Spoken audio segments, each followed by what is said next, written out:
Cerita iki mujudake pengalamane budheku dek nalika isih manggon ana desa. Omahe budhe nalika semono isih kotangan. Omah separo tembok, separo gedhek. Omah mau ora patiya gedhe, nanging latare jembar lan pekarangane cukup amba. Ing mburi omah persis kira-kira mung let 10 meter, ana kaline cilik. Pinggir kali mau ana wite ringin gede banget tur tengahe growong. Bocah-bocah ora ana sing wani dolanan ning ngisor wit ringin mau, merga wit kuwi jare ana sing tunggu. Anyar-anyaran manggon ing omah kono, maune budhe ora percaya yen dikandani wit mau ana sing tunggu. Nanging bareng nate diweruhi dhewe, budhe lagi percaya. Ceritane mangkene. Sore iku udan ngrejih kawit esuk durung terang-terang. Budhe ning omah ijen. Merga Pakde, garwane budhe, nyambut gawene adoh ing luar Jawa. Kondure 3 sasi pisan. Budhe ning omah mung karo putrane 3 sing isih cilik-cilik. Paling gedhe isih SMP kelas 3. Ananging dina iku bocah-bocah kabeh padha dolan menyang daleme eyange sing mung tangga desa. Maklum, wong pancen pas prei. Sinambi ngenteni bocah-bocah Bali, budhe tenguk-tenguk ning ngemper sinambi gawe bejang saka sepet. Wong senajan durung bengi, nanging hawane wis atis banget merga udan. Sawise sepet kuwi mau dadi mawa mengangah kae, karo budhe banjur mblusuki tela oleh jebol saka kebon ngiringan omah. Kegawa saka rasa kesel, ora rinoso budhe keturon. Lagi nakler, dumadaan irunge mambu gondo sangit. Oh, budhe lagi kelingan yen mau mblusukake tela ing geni bedyang. Aduh Gusti, tolong! Ana geni! Cepat, cepat! Budhe melek biar, nyawang bedyang ing jedak oleh lungguh iku. Kaya apa kagete, ing sangarepe budhe ana nini-nini tuwa lan wungkuk, nggawa ciduk banyu saka bathok nyiram bedyang sing digawe budhe mau. Budhe lagi arep kumecap, nanging lagi ditinggal kedep, nini-nini mau wis plus, ora ana. Ger, kowe ning endi?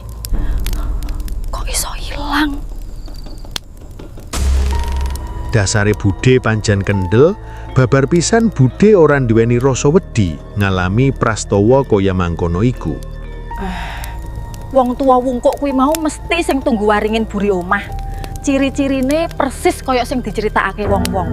Dheweke banjur ndodok, arep njupuk telane sing dibakar mau. Kaya apa kagete?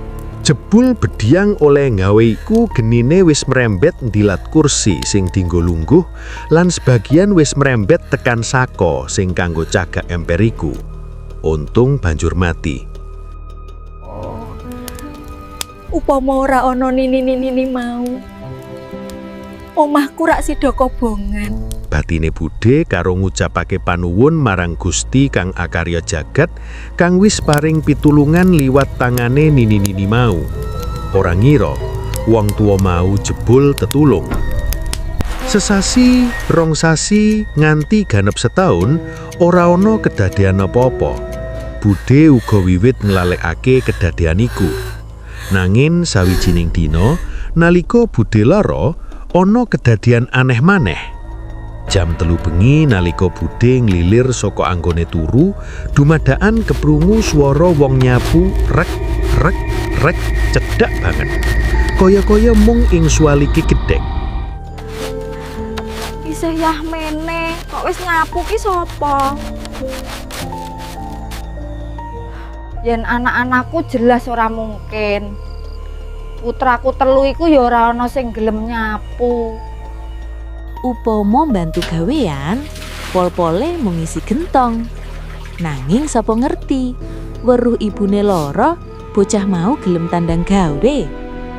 Batine budhe. Harek bengi ngene tangga ya sapa sing gelem nyapu? turu wae penak kok nyamene nyapu. Batine Budhe gumun. Budhe banjur mudhun saka tempat tidur, senajan sirahe isih krasa gliyeng. Dheweke kepingin weruh saka cedhak sapa wanita kang wis apik an gelem nyapokake pekarangane kuwi. Nanging lagi wae sikile jejak lemah, swara wong nyapu kuwi wis ilang. Budhe bali maneh. Dheweke banjur tangi ngincen nyang joko liwat bolongan gedhek. Kahanan jaba peteng dedet petet. Nanging mripate Budhe isih bisa weruh regemenge wong kang nyapu mau. Pancen ora patiya jelas, nanging saka sandang penganggone Budhe bisa mesthekake. Kaya tak werok. Apa nini-nini kae sing nyapu? Esuke tangi turu Budhe langsung niliki ngarep omah lan ngiringan omah. Kabeh wis katon resik. Ora ana uwuh utawa regetan siji wae sing katon kemliwer. Tilas-tilase sapu katon cetha, nanging anehe ora ana tilase sikil babar pisan. Awake Budhe dadi prindang-prinding. Ojo-ojo sing nyapokake latarku mau bengi bangsane lelembut. Batine Budhe.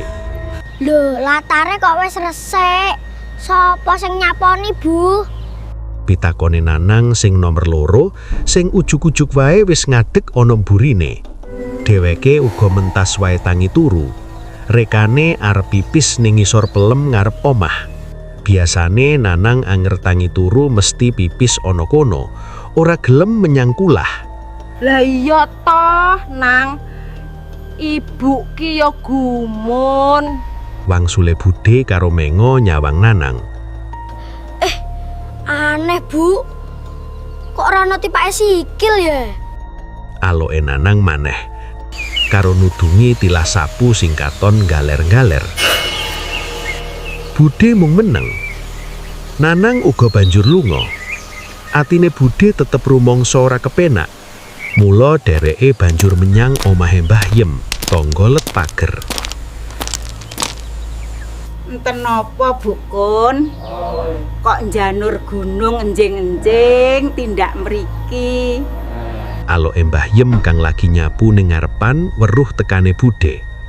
Budhe langsung cerita ngenani apa kang disumrupi ngarepake esuk mau nganti tekan pekarangane sing resik tilas disaponi. Mbah Yem mesem. Ingkang panjenengan sumerepi niku mesti nini-nini. Ingkang tunggu wit ringin wingking griya menika. Piyambake pancen sok tetulung dhateng para tanggi ingkang karepotan utawi pancen betahaken pitulungan. Upami wonten kahanan ingkang gawat, nini-nini uga sok dhateng paring pitulungan. Dheweke banjur kelingan, sing nyiram bedhiange biyen kae mestine nini-nini. Saiki Budhe wis suwe pindah ana kutha. Empuh kepriye ceritane nini-nini sabanjure. Omah sing dipanggoni Budhe wis salin sing duwe. Kali cilik mburi omah wis diuruk kanggo dalan. Wit ringin sing dienggo omah nini-nini uga katut dibuldoser.